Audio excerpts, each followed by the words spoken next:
Greetings, my name is Rudimentary Rob. Welcome back to my Trailmaker series. Today we more or less pick up the action where we left off. More on that in a moment. And we work on moving the storyline forward today, as well as throwing in a few random additional missions along the way. So, get yourself comfortable in your favourite vehicle seat, I guess, and let's get the show on the road.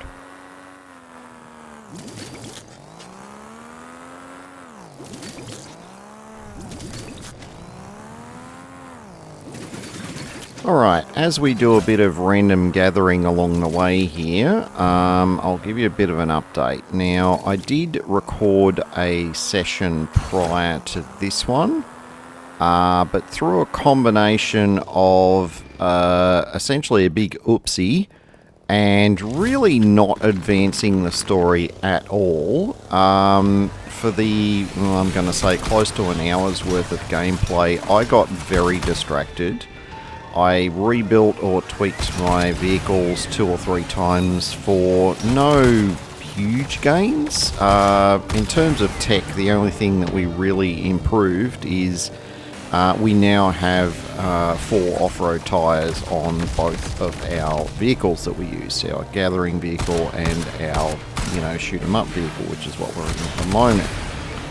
Now, the off-road wheels do feel like they make you drive a bit slower, but you don't slip and slide everywhere. So they're very grippy, but the trade-off is they do make you a bit slower. So that's alright. I'm still getting used to that.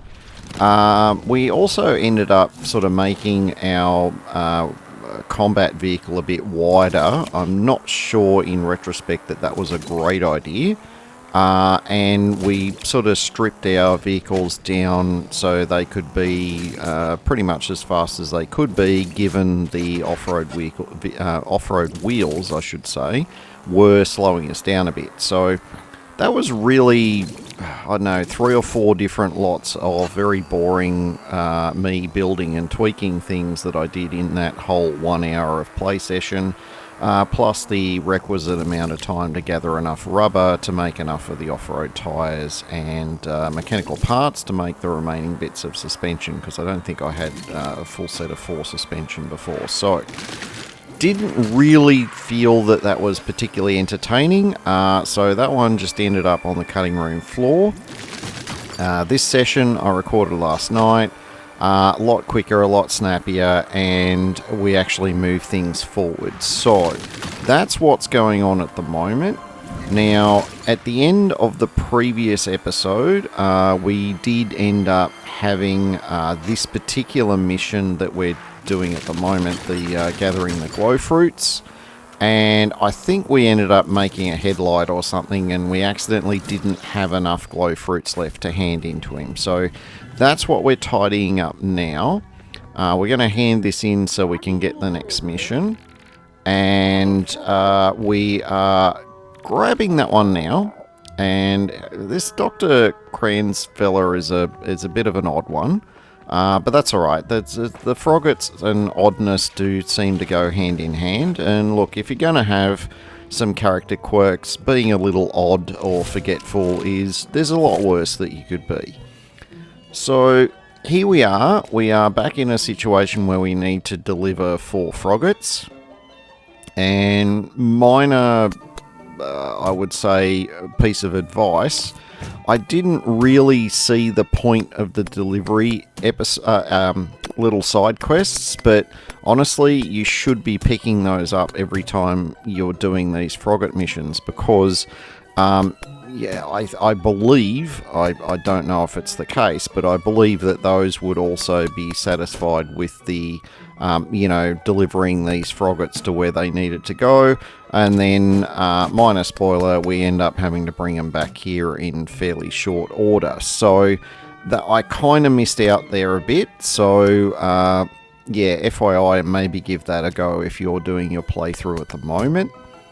But returning to the action here, we are working on, because we deleted our old Frogget transport vehicle because we've just made so many upgrades and it's just not worth trying to modify that one to bring it up to date.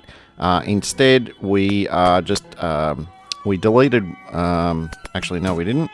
We're just adding the seats to the back of this weapon vehicle, because when we're bringing Froggets around, we learned many episodes ago that we do tend to still get attacked. So having the Froggets on a vehicle that also has weapons is definitely a good idea. We're applying the last few tweaks now. I'm just having a bit of a look at the other available weapons, and look, we could potentially do a bit of a rework and switch out to the machine guns, but the machine guns say they're only good at short range, and you know, the shotguns are already a short range weapon, so I'm sort of sticking with what I know for now. There may be a situation where we want the weapons to be tracking better, because the shotguns don't really track, they just damage things directly in front of the vehicle, aka this, whereas the machine guns do a bit of a tracking sort of turning type arrangement, and that might become beneficial in the future, but for the moment I just like the extra damage of the shotguns, and if we manage to maintain a fairly maneuverable vehicle, I don't see a need to switch to machine guns, but that may change in the future. If we have to make ourselves a big armoured tank for a boss at any stage, I dare say I'll probably be switching to the machine guns at that stage, so that I can maintain movement and still have my weapons tracking on target. So yeah, anyway, that's the scenario I see possibly in the future. In the meantime, we are here in the cave. We have delivered our 4 scientific type Froggets, and now they can't see anything. I think they all wear dark glasses, so maybe that's part of the problem. Look, I don't like stating the obvious to these guys, but look, whatever they are quote unquote paying me to do these things, I'm not going to point out the flaws in their plan. So we're all lit up now, and we're looking for the ghost. And one of the assistants pops up and says, oh yes, well, you know, the ghosts are repelled by the fruit. And you can see where this conversation is going very quickly. But anyway, we now need to haul our 4 Froggets back to Leapsvale. I didn't bother including that. We did take a little bit of a scenic route, but honestly nothing happened, and because we're in our weapon vehicle, we didn't do any gathering either, so I just chopped those few minutes out of the return journey. And now we're back here. We're going to check in with the good doctor and see what else he can tell us.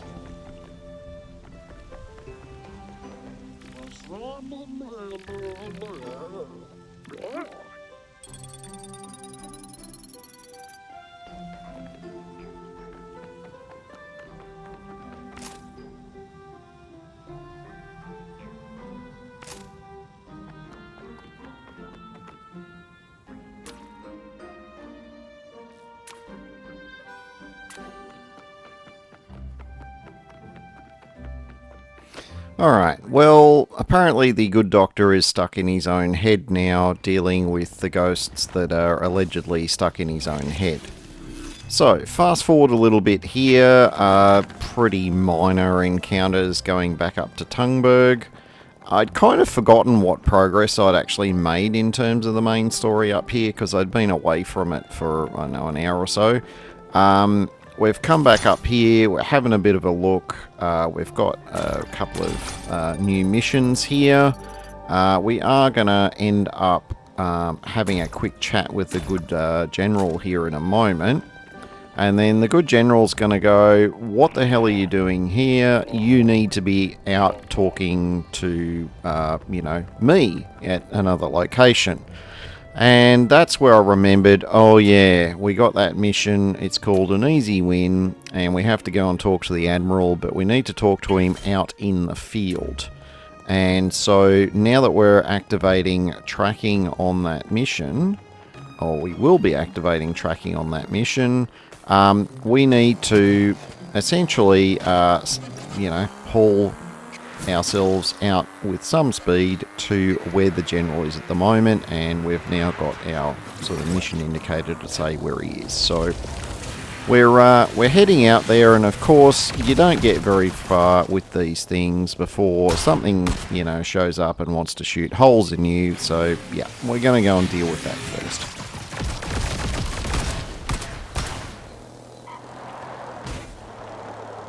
Now, I think this qualifies as an ouchie. Yeah, these guys hit kind of hard if you can't dodge their fire. I mean, we've got a pretty minimalist kind of combat vehicle here, but with a modest volley from that thing's gun, we did lose a wheel and the suspension it was attached to. So, yeah, that's something to bear in mind. As we advance further, we're going to come up against some tougher and tougher little hooers, and we're going to need to start thinking about building some more redundancy in our vehicle. We'll think about more along those lines possibly in the next episode, but for now, let's focus on getting to our next mission location where we can have another chat with our general friend? Don't know. We'll leave that one unanswered for now.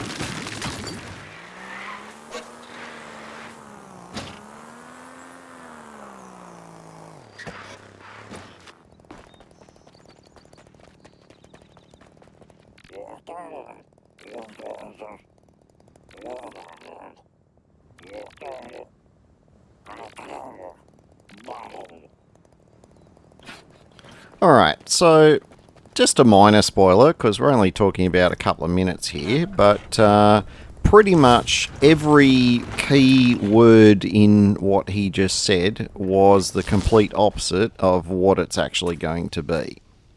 More on that in a moment. For now, we are working on a carry vehicle, and we're just starting with our hauler. We made a copy of the Frogget hauler, and we are just converting that one to have the tractor beam on it. Pretty easy conversion. The only issue we've got though is we are already at our power core limit. So we're going to end up having to delete one of the engines, and of course that is going to make us a little bit slower. So yeah, let's see how all of this ends up working out.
Alright, wait for it. Yep, there we go. It's a trap. So, not wanting to repeat Admiral Akbar, but, well, the dude is an admiral after all. Anyway, we're switching back to our normal combat vehicle, so we've got the extra speed, and wow. We're definitely experiencing a whole trap thing. And I would also say that my vehicle is definitely not built to repel firepower of that magnitude. Alright, that's enough of the Akbar references. Let's see what we can do about deleting these little Botnak hooers without having them delete us. I have a feeling this might be a bit of a challenge.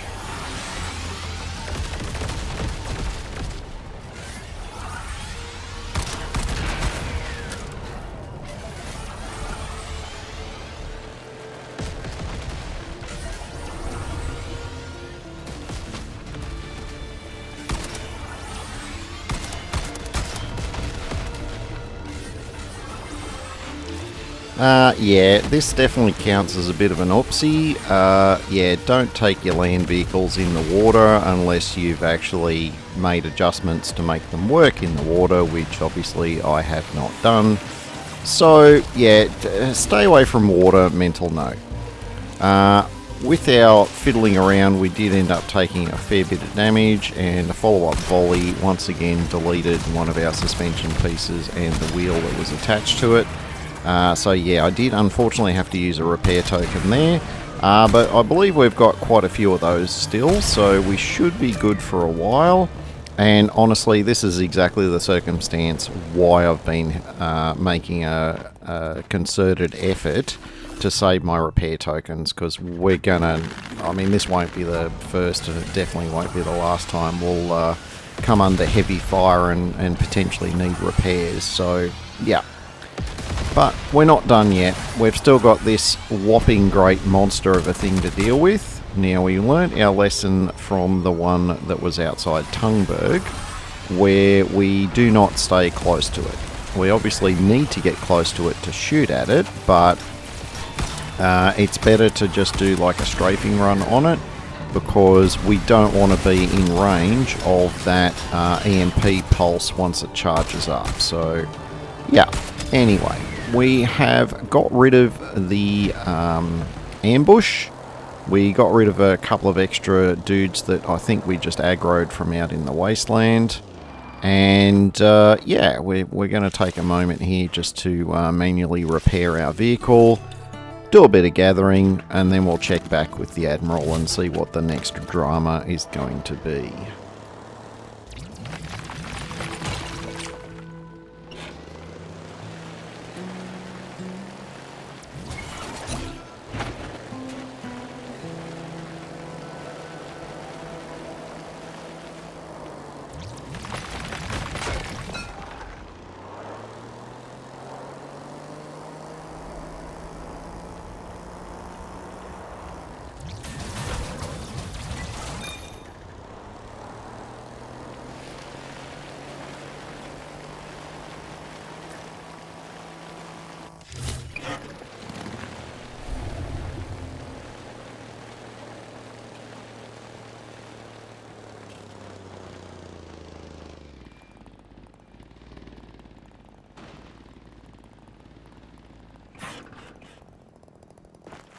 Alright, Mr. General, sir.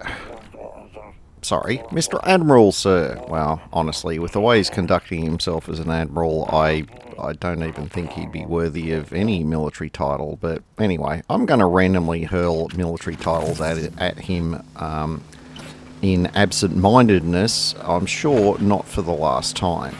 Anyhow, he has said that we're awesome and we deserve a medal, but he's all out. I think he's just never qualified for one himself, but anyway, personal opinion. Anyway, we're being given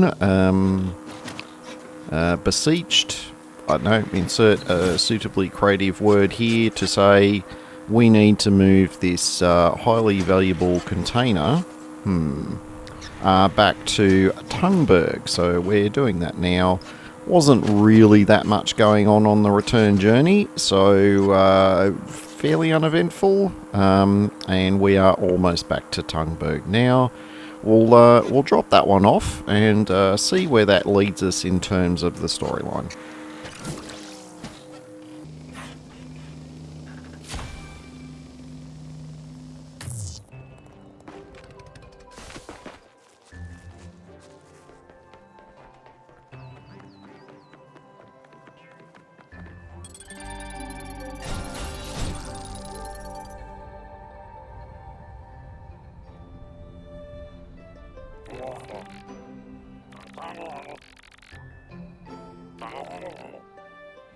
Oh, okay, well, yeah, no surprises there. As I said, everything in that previous thing that he said, every single descriptive type word there was, turned out to be the exact opposite. But anyway, we're done with all of that, and now we just need to handle this crate of mostly unimportant stuff, and we need to take it to a new location, which will be a bit exciting because so far we've only really had a chance to explore Leapspale and Tungberg. So heading off to this new location is a little bit exciting, and I wonder what new missions might be waiting for us there. Well, don't fret, in a couple of moments' time we will all find out.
Alright, here we are in the wetlands, and welcome to Port Aqualite.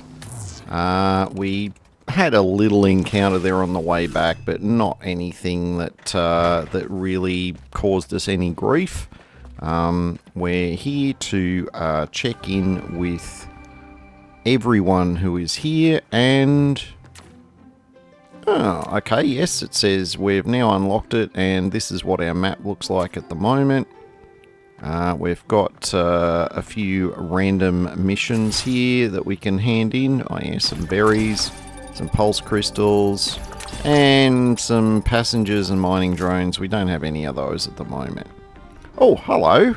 We know who this person is. It's Master Sappo. Master Sappo is going to have a very important mission for us, but I've got a more important mission, which is the end of this episode. If you've enjoyed it, don't forget to give me a thumbs up and to consider subscribing if you're not already subscribed. Until next time, my name is Rudimentary Rob. Thank you very much for watching, and have yourself an absolutely fantastic day.